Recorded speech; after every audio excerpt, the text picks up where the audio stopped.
Section 4 is the last section in our trig book for chapter 2, and so I have 2 videos to convince you how important trigonometry is in real life applications. So I'm going to start out by imagine that you're on the edge of a river. Here you are standing there, and you know that it is 50 feet straight across the river. And let's say you want to know if you are able to swim to a dock that's downstream. All right, so you want to find, without getting wet, how far across the river is if you go on a diagonal. All right, if you can measure this angle between these 2 lines, let's just make up a number, 32 degrees, you can use trig. Cosine of 32 degrees is equal to 50 over x. And so 50 divided by cosine 32 turns out to be 58.96 feet. So the importance of this is that I was able to measure a distance without actually having to travel the distance or get my feet wet. Okay, so in order to do many of our trig application problems, we need to define a couple of terms. So the first term is angle of elevation. And it is the angle that your eyes make with the ground. Okay, so this is the ground when you are looking up at something. So here's an example. Let's pretend this is a building and your eyeballs are right there, and this angle that is between your eyesight to the top of the building and the ground is called the angle of elevation. That's it right there. Okay, so here's an example of a problem. When you stand 40 feet from the building, okay, the angle of elevation to the top of the building is 59 degrees. So we set it up like that.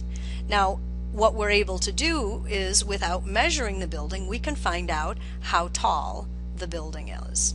All right, so we're going to call x the building, and we're going to say that the cosine of 59, no, not the cosine, caught it, from 59 we have opposite and adjacent, so we're going to say the tangent of 59 is equal to x over 40, and when we solve this we find that the building is 66.57 feet tall.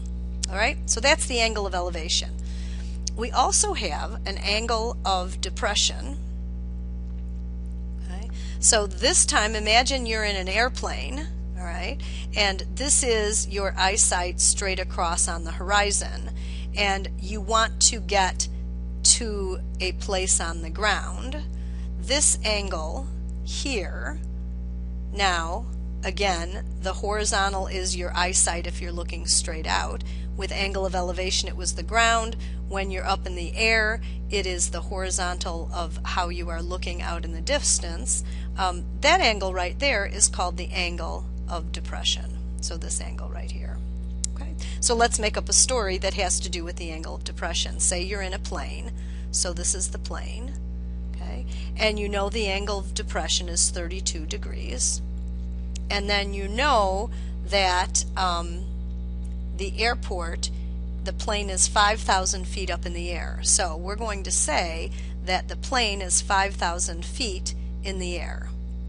Okay? And the question is, how much farther do I have to fly? So because the airplane is descending into an airport, this is the side we're looking for, right?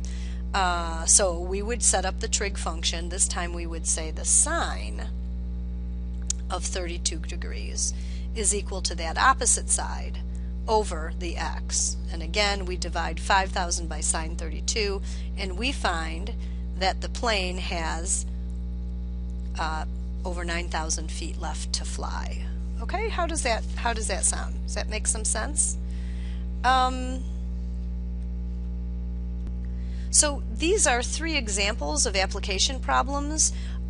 In no way are they the only types of application problems we do, but I've identified some new vocabulary, and we recognize that application problems are nothing more than solving right triangles using trigonometry, but now we have a story attached. So we're going to practice this in class. I'll see you in class. Thanks for listening.